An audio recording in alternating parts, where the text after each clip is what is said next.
Welcome into the Paul Farrington Show. Paul, joined by Robert Ziggy Ziegler, who is back home in California for a little bit longer, celebrating the holiday season back home. We're reacting to a 27-25 Vikings win over the Packers. It got a little close there, Ziggy. It got unnecessarily close there at the end. 27-25 was the score.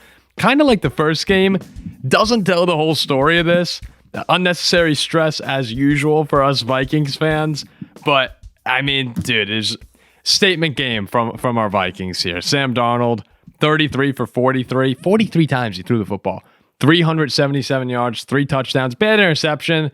Kind of helped the Packers get back into the game a little bit, but overall, I thought Sam was great. Jordan Love, on the other hand, 19 for 30, 1 touchdown, no picks, but sacked 3 times for 18 yards on those 3 sacks.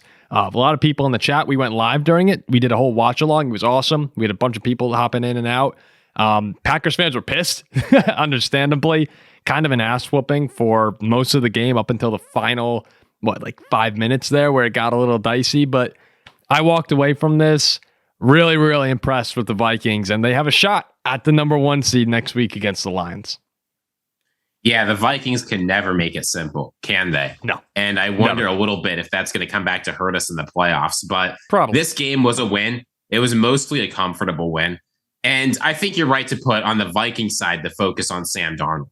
The running game was okay this game, but it wasn't particularly good, right? We had 70 rushing yards on, a couple dozen carries. And Aaron was kind of hurt most of the game, it seemed like. Yeah, Cam Akers didn't have a great game. And this wasn't like a game of Justin Jefferson just dominating the Packers. They clearly had a good plan for him.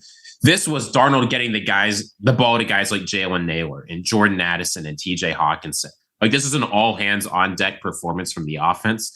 And on the defense, too. I mean, obviously, Blake Cashman had a great game, but several other players who we haven't seen a lot this season, like Dallas Turner and Jerry Tillery, came up in really big ways in important moments. Turner with a big sack near the end of the game. Tillery forcing a fumble out early in the game, even if not a lot came from it.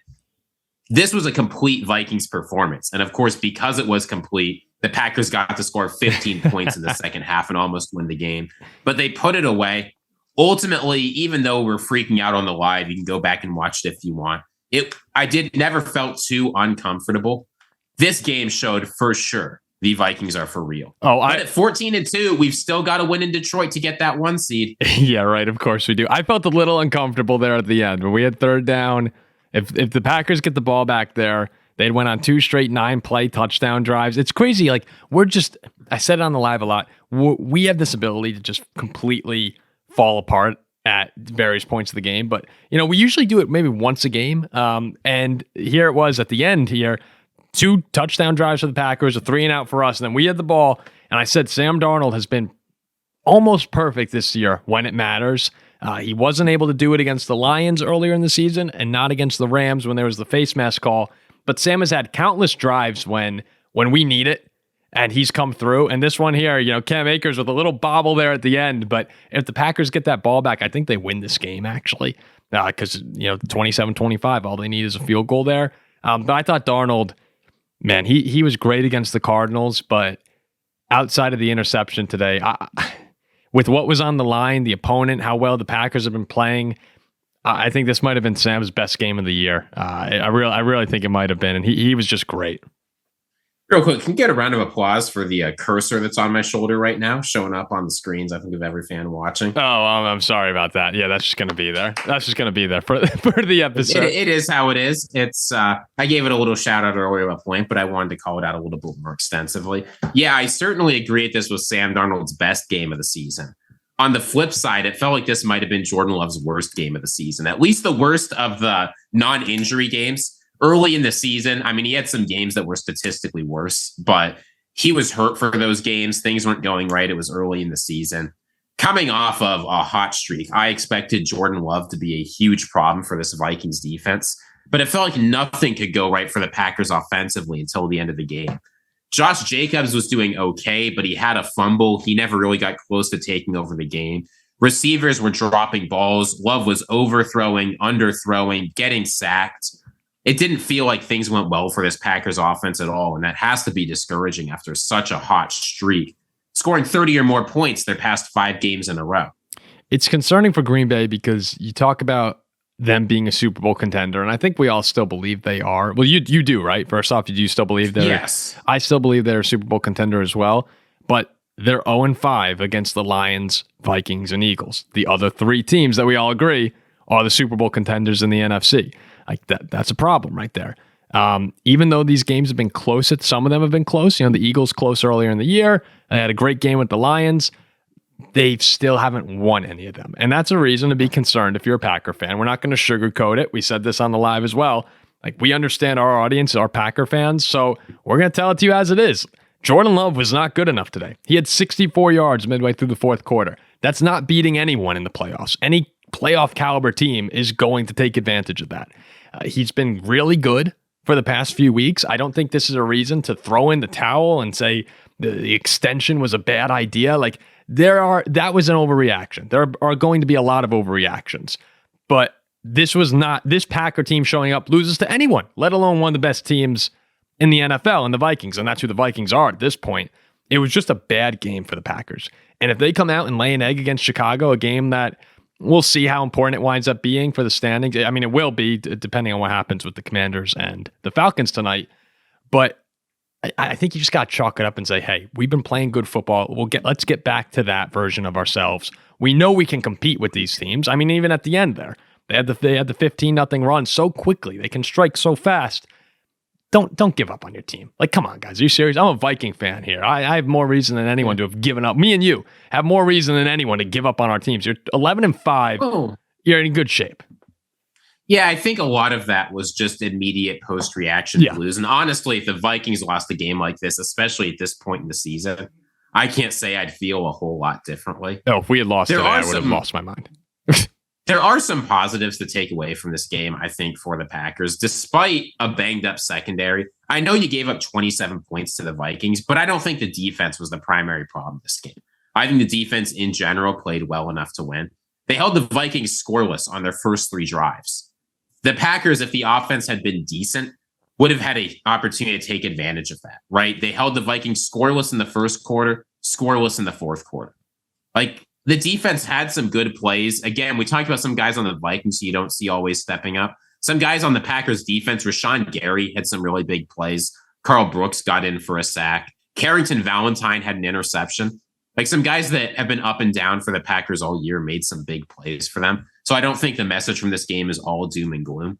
And while you said they lost 5 games to the Vikings, Lions, and Eagles, the other contenders, that's true.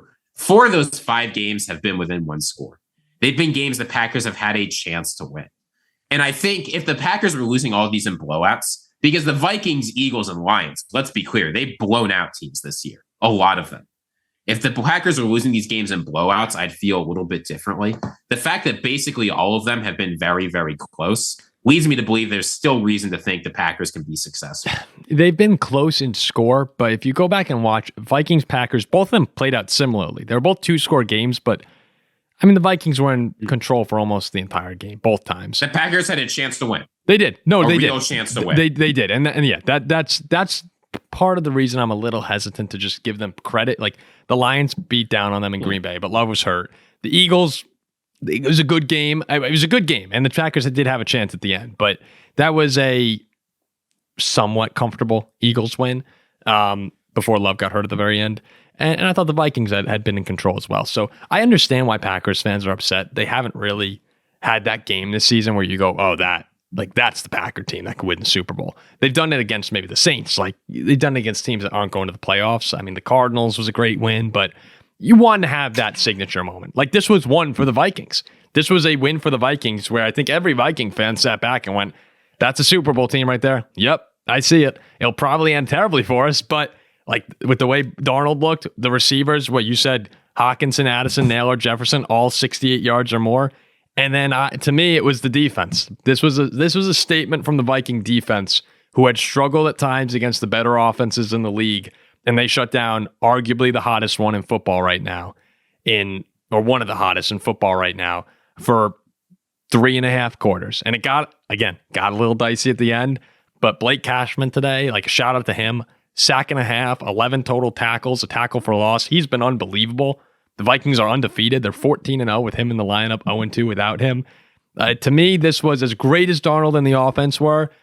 the defense dominated today. And this is what a Super Bowl team looks like to me. Yeah, I mean, you combine a quarterback playing at close to MVP level with tons of weapons with an elite defense. I mean, it's Vikings defense. I really think when everybody's healthy, it's the best defense in the NFL. And, Ivan Pace, he didn't do a ton this game, but I think that's just because it was his first game back. He's going to be good. A lot of our biggest contributors all year, like Andrew Van Ginkel, didn't do tons this game because there wasn't a lot for them to do. Blake Cashman, as you said, always good.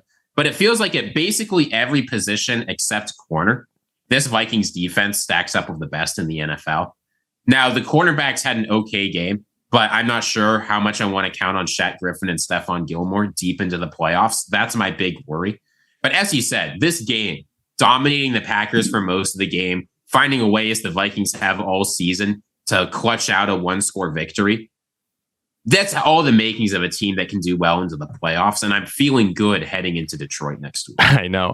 Look, for all the talk about how hot the Packers are, people really weren't talking about the Vikings having won every single game since mid-October? I mean, we've won, how many in a row have we won now? We've won like 8 in a row. And yeah, a whole bunch. And they've done it in a bunch of ways. They've had their blowout wins, they've had their close calls, but they keep winning football games. And they're at the end of the day, Kevin O'Connell has shown an ability to win these close games too. When it gets down to the teeth grinding moments, the Vikings do typically rise to the occasion, which is not a very Minnesota Vikings thing to do.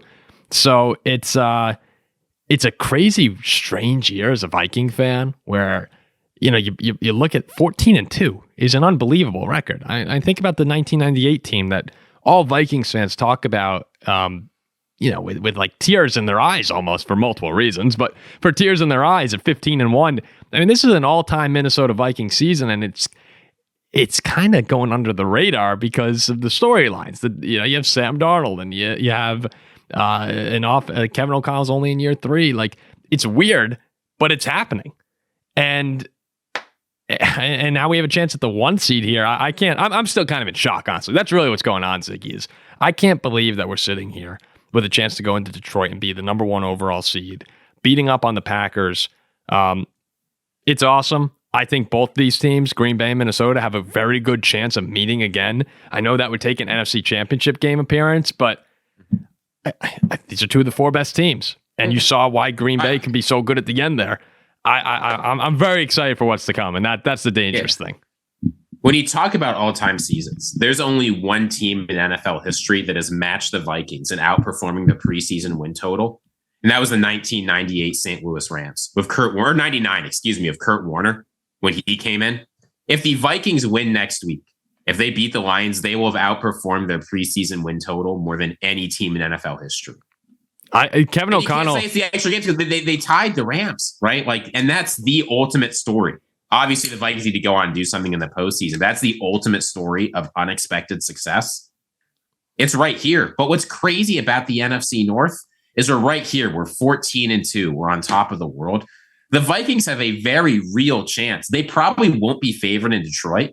They will be underdogs in a game where if they lose, they have to go on the road for probably every single playoff. Yeah, that's part of the issue. This, at 14-2, you're normally not worrying about wild card games, but here we are. Resting your starters. Yeah, you're thinking about resting your starters and with that 1 seed in the bag. But it's just the year we're having, so we'll see. It's going to be Sunday Night Football. There's no doubt that they don't put Vikings Lions if it hasn't already been announced. It's Sunday Night Football for Week 18, and we're just gonna have to sit back and enjoy it. It's been that kind of a year for the Vikings. Now, I said this about last thoughts here. We'll wrap up. I said about the Packers, we were talking about the Achilles heel or what could kind of go wrong for the Super Bowl contenders. I think you saw it today. I mean, a lot went wrong for Green Bay. The refs were not an issue. I don't know. Packers fans were talking about the refs. Yeah, the Reichard kick was a bad call. You pointed to 3 points. Yeah. But that's not what, even though it was a 2-point game, that's not what decided the game. Yeah, they need to get Christian Watson healthy. They need Jair back. They need Evan Williams. Those are 3 of your best players. They need to be healthy, first off. But Jordan Love, to me, he was kind of the star. You pick Jordan Love as the guy. If he's not on, the Packers have no shot. And it's easy to say that for any team with their quarterbacks. But, for the Packers specifically, when their offense is rolling, I feel like they're close to unstoppable. And Love doesn't really have this like middle ground all the time. It's kind of he's either super on or he's super off. That's at least from when I watch him. So today you got bad Jordan Love. That'll be a knockout in the first round. You need him, and it's a great opportunity against the Bears. The Bears are the perfect team for the Packers to play to have to bounce back here. But Jordan Love is he's the guy that's got to look himself in the mirror and say, I need to be better, because he was off the entire game. You never felt it from him or much of the team the entire day. It never really felt like they were competing in this game up until one drive for the Vikings at the end where we converted the third down to win it. But Jordan Love has to look himself in the mirror and say, I need to be better. And there are Super Bowl expectations for this team. Rightfully so. Like, you earn that right to be a Super Bowl contender. And I think he'll respond. I'd be surprised if he didn't. Yeah, I mean, as you said, a lot went wrong. I think as many problems as there were with Jordan Love, there were a whole bunch. The offensive line also needs to look in the mirror and play better. Jordan Love has struggled under pressure. It's true, and some of that's on him and holding the ball or whatever.